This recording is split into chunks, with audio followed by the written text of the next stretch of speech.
Hey, what up, guys? So we're back with more Gears of War, but if you're new to the channel, welcome. However, we're not going to be checking out game cutscenes this time. We're going to be checking out a lore video. Now, this one's called Emergence Day and Backstory Explained. Gears of War lore by, just a second, by King Abs. I hope I'm saying that correctly. Abs. So shout out and credit goes to King Abs for the video. Now, this is what I got from Emergence Day, aka E-Day, so far.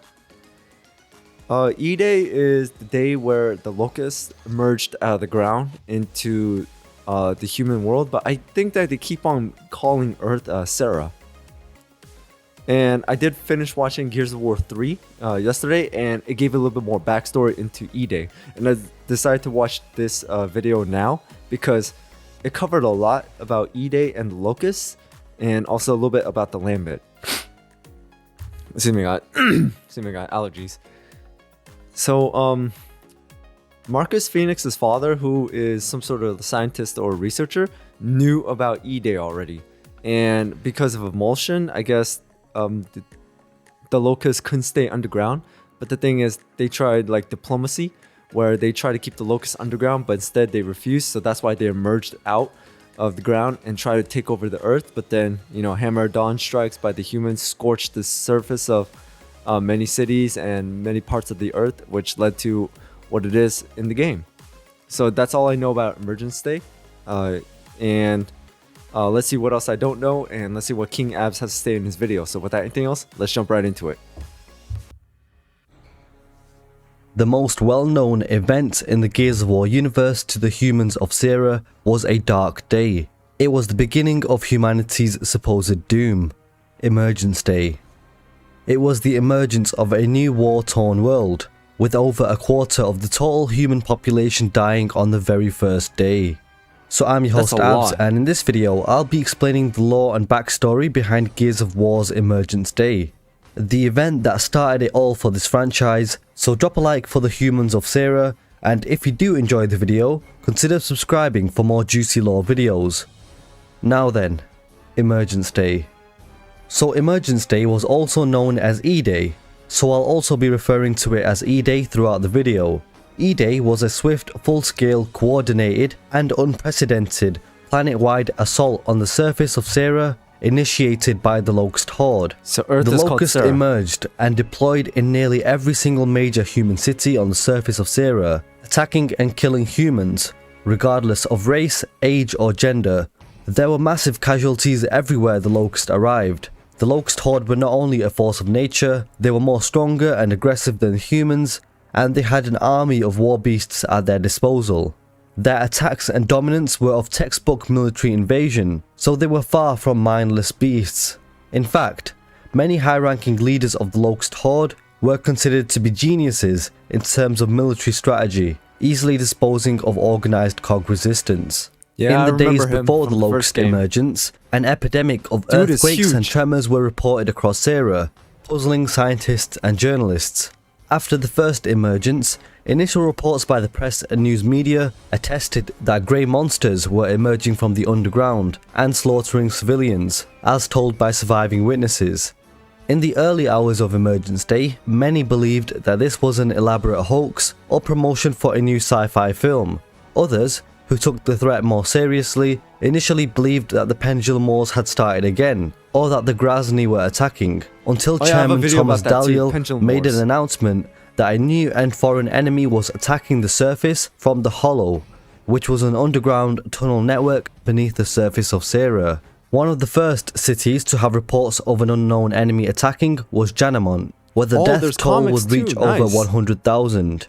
Images of the massacred on the Janamont highway were shown on news networks across Sarah, and Janamont also held a large army base within the city.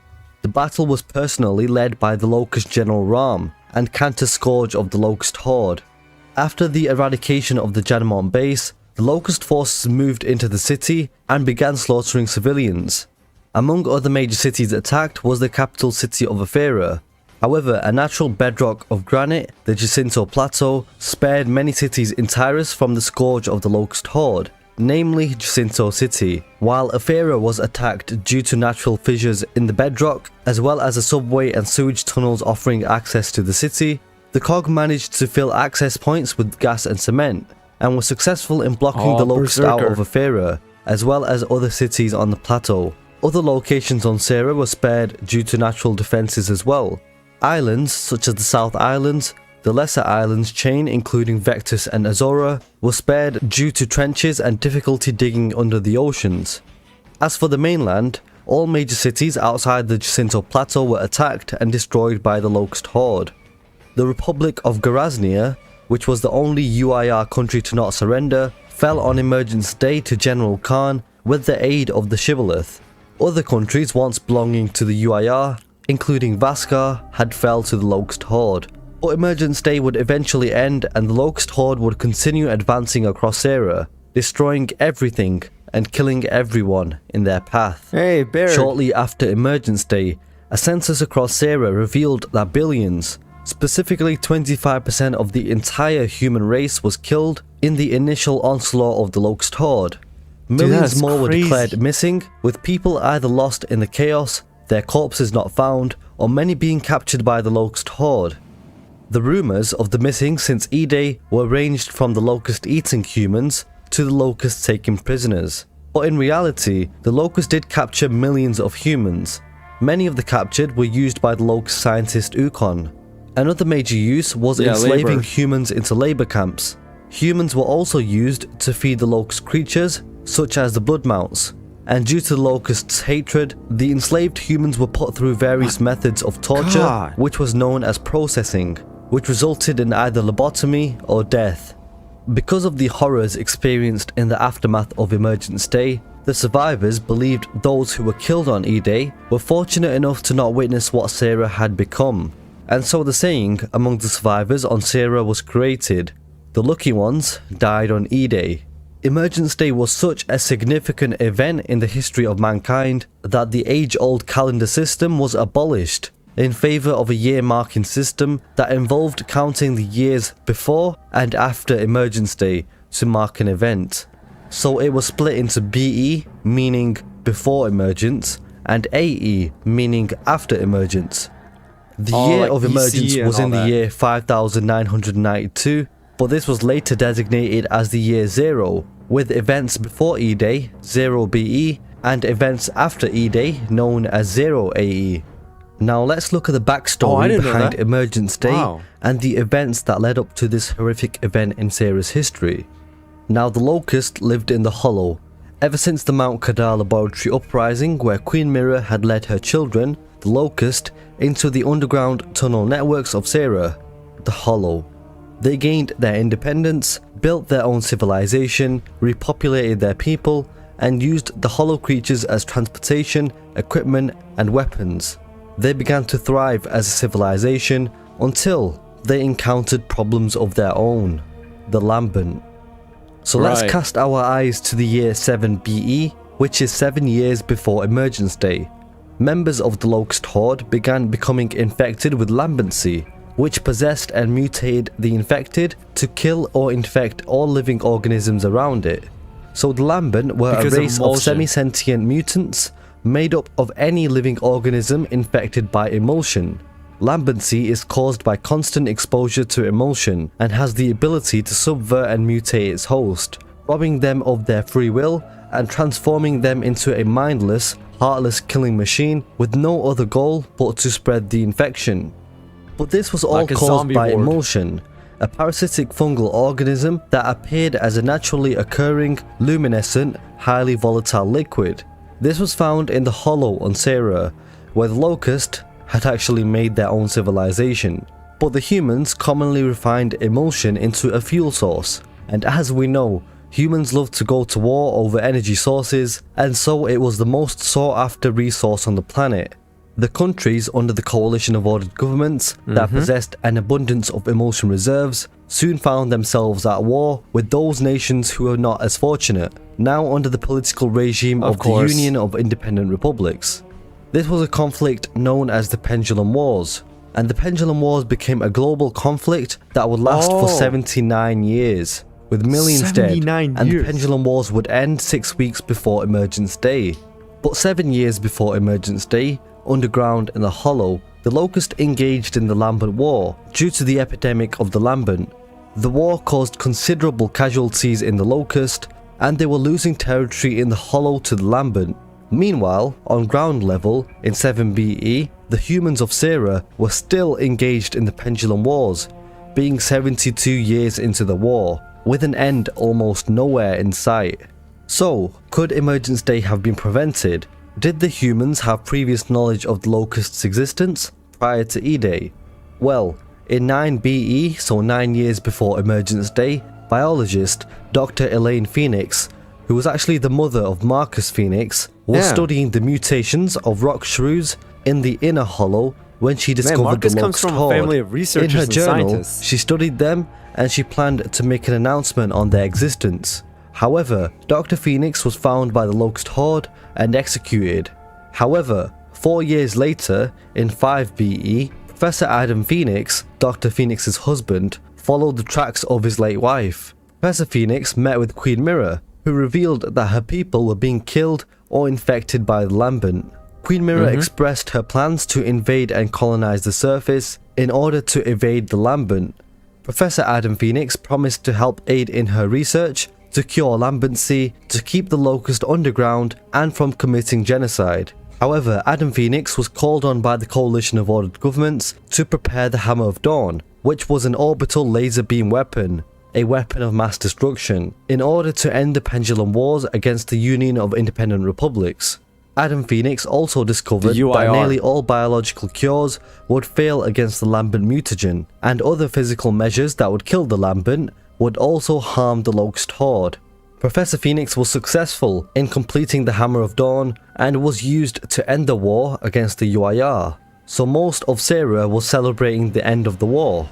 But in early 0 BE, underground, until the Lambent War had reached a crucial stage, in which a promising Locust soldier, Voldram, had the same desires as Queen Mira to invade the surface. Arranging a coup against the High General Uzil Srak at the time, Voldram expressed his belief in the futility of the Lambent War and the future that they could have on the surface.